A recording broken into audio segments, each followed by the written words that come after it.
Hi, my name is Angie Chamberland, and this is my final report presentation for my practicum this semester for the Master's in Health Informatics program at George Mason University.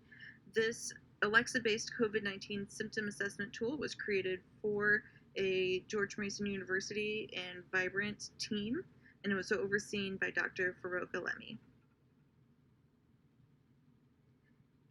This project was based on creating a symptom assessment tool that could run in the background of one's regular everyday activities. We chose to target voice-activated survey tools and decided to land on the Amazon Alexa interface in order to create this survey. This means that someone can access the survey by using just their voice without having to log into any specific device, and can interact with the survey strictly by having a conversation with it.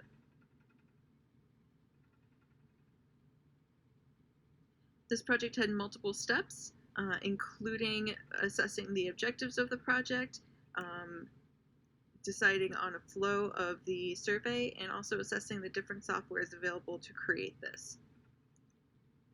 We had several different objectives in this survey that we wanted to meet with these software needs. And we wanted to make sure that the survey was interactive and responded to user input. We wanted to make sure that it was flexible enough to react to differences in the phrasing and utterances when patients reported their surveys. And we wanted to enable a unique trajectory through the survey based on user input. We wanted to make sure that the survey was concise and asked the user the minimum questions needed for their assessment.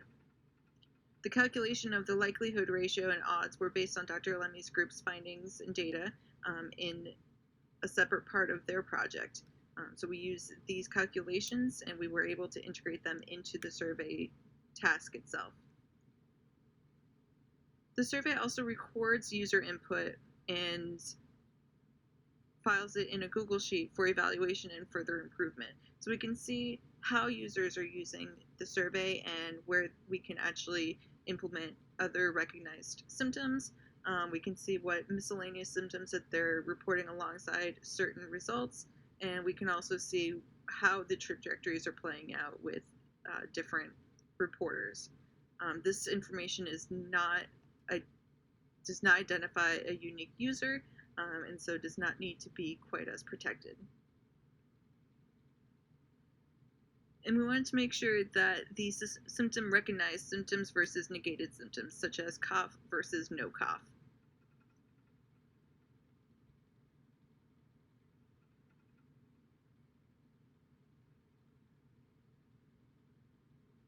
And so we wanted to see if we could create a tool that was easy to converse with, that someone would feel natural reporting symptoms to, and have it be less of a tedious tool to use every day if they were screening for certain purposes, and rather just something that they could do quite freely and quite naturally and in a flexible way. We want them to be able to interact with the Amazon Alexa and discuss their symptoms in a very brief way. Instead of doing a literature review, we actually did a software review in order to determine which platform would lend itself best to the needs of the survey that we were designing. So we took a look at the main three platforms, such as Amazon Alexa, the Google Assistant, and a traditional IVR, to see which one had the capability of carrying out the tasks that we needed the survey to do, but also had the flexibility to be designed in the way that we needed it to. Google Assistant and Amazon Alexa, though they're pretty similar, have very different logics in the building and design steps. And so I compared the two logics as well as their functionality to determine which one would be best for this. Amazon Alexa is a little bit easier to grapple with, even though the developer console tends to need to link up to different products that Alexa has, such as AWS and a couple different background softwares, but Amazon Alexa is much more straightforward about publishing these skills, and is also a free platform to use, whereas Google Assistant does incur some charges for use over time, and is also much more stringent about publishing skills. And so I decided to go with Amazon Alexa, particularly since Amazon Alexa seems to be integrated into numerous different devices at this point, showing up even in the smart capabilities of cars, as well as being able to be accessed through home devices, as well as other smart devices and handheld smartphones. The logic for the Amazon Alexa developer is also a little bit more straightforward and able to produce the kinds of skills that were needed to be integrated into this particular survey. So the next step was to find which implementation platform would be best to build this skill in.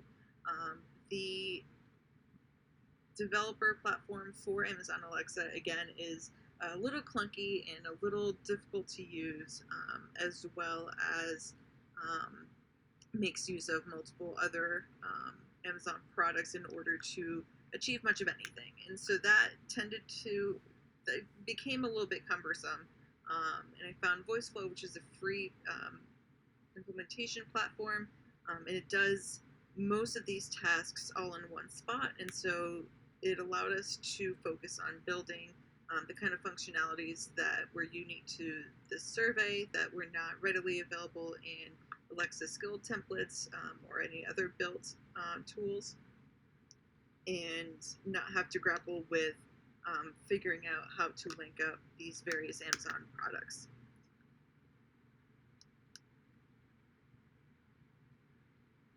VoiceFlow does come with a number of builder tools, and so we were able to use a combination of ready-made tools such as setting variables, capturing user input, and various other things, but it also allows you to put in some custom code, which gives a much higher flexibility to the project and basically allowed us to do the computations that we needed to do at various points in the survey. Now again, a skill quite like this doesn't seem to quite exist yet, or certainly doesn't show up in any of the templates that you can learn from in the Amazon Alexa forums.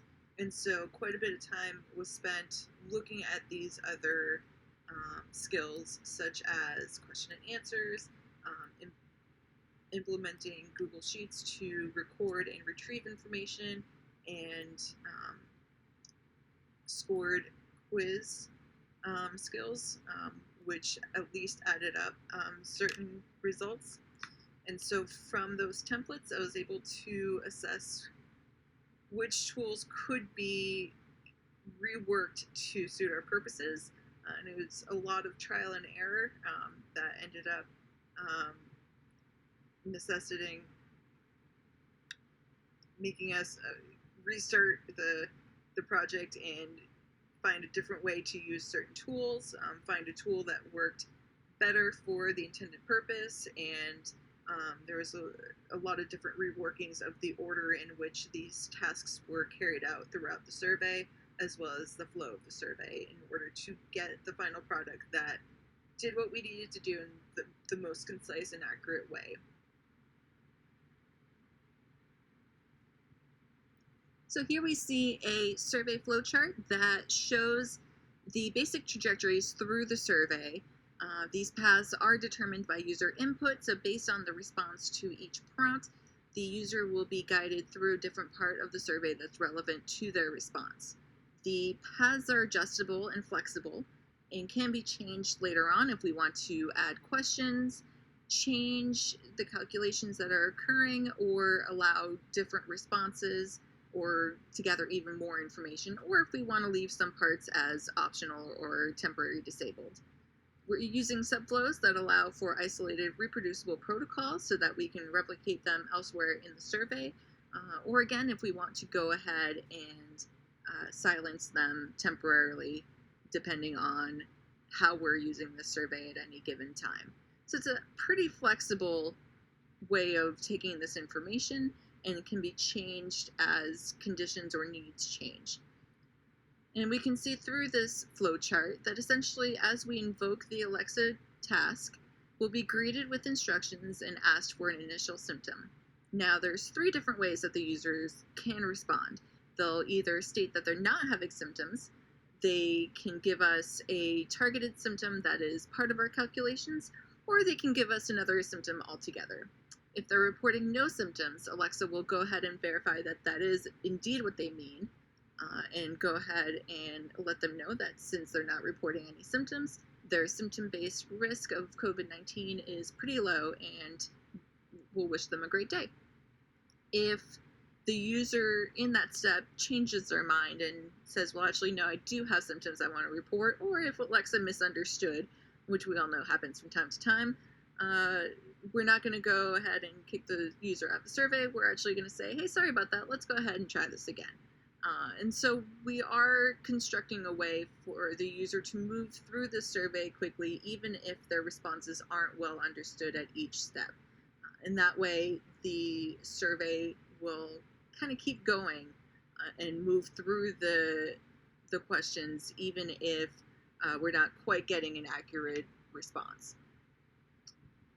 Now, we can ask for a symptom and get a recognized symptom, which is one of our target symptoms that we are using in our calculation. Now, there's going to be a variety of ways that the user can report these symptoms, as each target symptom is going to accept a number of different phrases and utterances in order to recognize that. So the user who has a cough might say, well, I have a cough, or they might say that they are coughing. And so that flexibility allows the user to use the terms that come more naturally to them, and it also gives us a little bit more accuracy in capturing those phrases. Now, the user might give us an unrecognized symptom, or they might report something in a way that Alexa doesn't quite understand. In this case, we're going to go ahead and record the symptom as is, but we're not going to use it in our calculations. This may be something that either is not in our calculations, or it's an irrelevant symptom, such as my hand hurts. And so we're going to go ahead and record it so that we can look at this data later on and see what people are reporting, and also look for opportunities to improve the survey. And so maybe we're seeing a version of a recognized symptoms that we didn't quite think of in the first place, and we want to go ahead and add it as recognized. Once the initial symptom is reported, we're going to go ahead and ask the user if they have any additional symptoms. And so we're going to take these symptoms one by one in order to provide a more efficient way through the survey for each user. And we'll see a little bit later on that we're actually going to use a few conversational tools here in order to make that loop a little less repetitive sounding to the user. This way, if the user only has one symptom, they're not spending their time declining additional symptoms or being asked additional times about symptoms that they don't have. But if the user has many symptoms to report, they can go ahead and report as many as they'd like, or feel the need to. But once they're done reporting symptoms, Alexa's going to go ahead and record the symptoms and calculate the score and give the associated results with that score.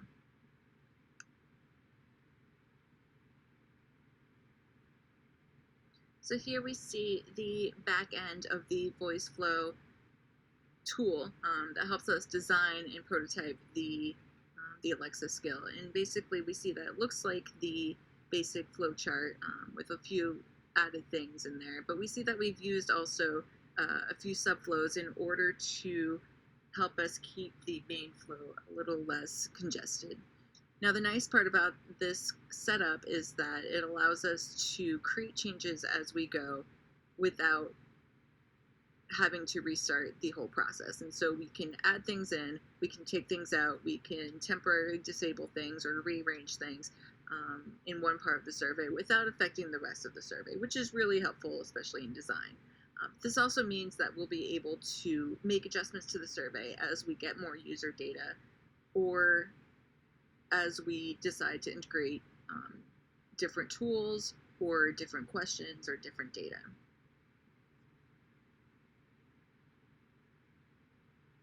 So here we're going to take a look at a sample user from our data and see how long it would take them to complete the survey, as well as what their experience might be like when they're reporting their symptoms.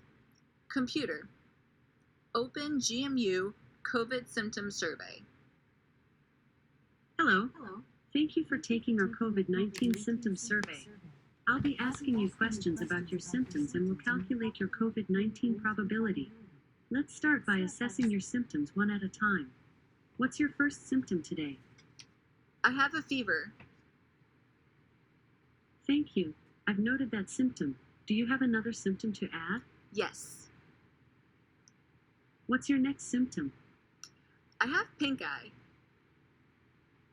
Thanks. I'll take that symptom into account. Do you have another symptom to add? Yes. What's your next symptom?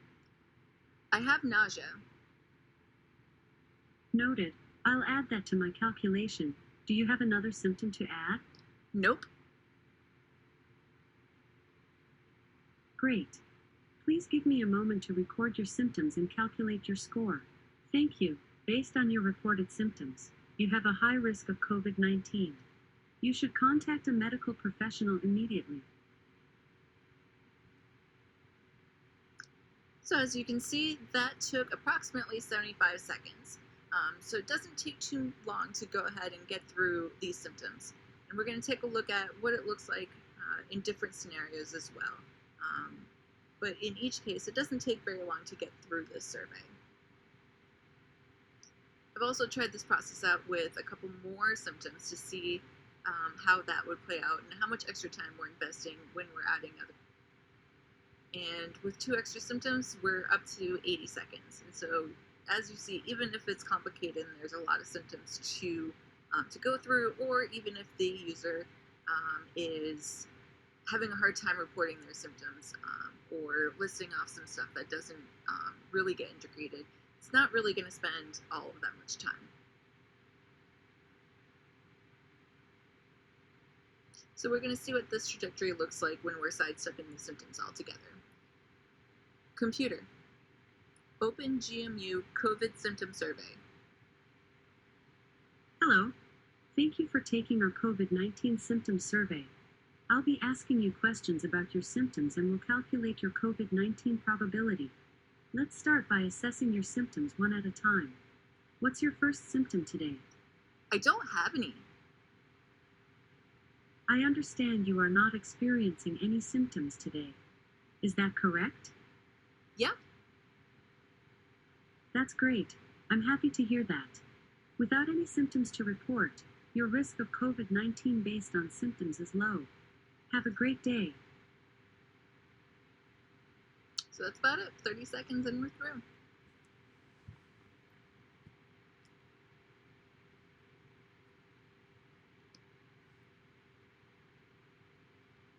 As we've mentioned before, we want this to feel like more of a conversation. And one of the places in the survey that might feel a little repetitive as you go through a couple different times is where we're reporting and collecting symptoms. That particular part of the survey forms a loop, and we don't want it to feel like a loop to the user. And so we can add in a few variants to the way that Alexa is responding to the user so that it can break up the monotony there. That way it'll feel a little bit more natural to the user and will feel a little less tedious and repetitive. So once we've received all the symptoms from the user, this tool completes 4 basic tasks. We calculate the likelihood ratio based on their symptoms, we compare the results, we record the symptom input, and we assess the risk level based on that likelihood ratio.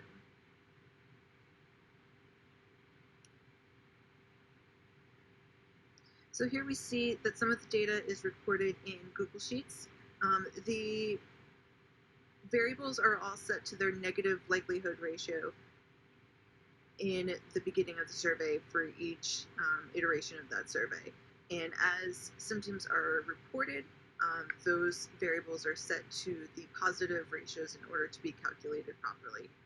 Now we do have a couple of variables that are set to the negative version of the symptoms, such as no chills or no cough, and those are not used in our calculations, and we're just looking to see if they've been reported or not. Otherwise, we can log everything in this Google Sheet and see how people have been reporting their symptoms, which symptoms are reported together, and what each flow essentially looked like. And so where do we go from here? With this tool, we can improve it as users interact with it, and kind of learn how people are using it, and where we can either add on or cut some time off, as well as broadening the accepted input that we're actually taking into account. We can also add some follow-up questions that might help us be more specific about certain symptoms. So we might be asking about how long their symptom has been present, or if we want to distinguish between a dry cough or a productive cough, we might be able to go ahead and build that in if it makes sense too. We can also translate this to other platforms, including Google Assistant and IVR, and we could actually use this same format for other healthcare system assessments if need be. This version of the survey doesn't collect identifying information, but we can add that functionality if we wanted to. And we can also link this to other apps that can trigger specific events. So if we want to email specific information to the user at the end of the survey, we can go ahead and link up to an app such as Zapier in order to go ahead and send that out. We can retrieve information, and so we can say if someone has a cough and we actually want Alexa to give them specific information on that, we can go ahead and do that. So there's definitely more functionality that can be built in if desired.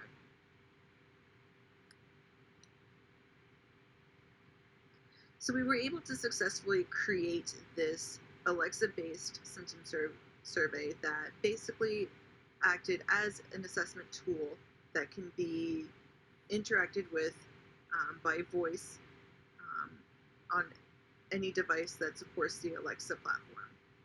In this way, users can take their assessment survey in a very quick and easy conversational manner, hands-free while they're doing other things potentially, and it could still calculate the results in the way that we wanted it to. Again, this took a large amount of using tools differently than the way that they were intended. Alexa and other virtual assistants are still geared towards certain tasks, such as entertainment tools, such as question and answer or quiz games, or towards daily task activities, such as creating a grocery list. But it can be used in order to calculate this kind of assessment. And hopefully, the more that we develop these tools and the more that we see what Alexa is capable of, the more it'll be used in some healthcare assessments where appropriate.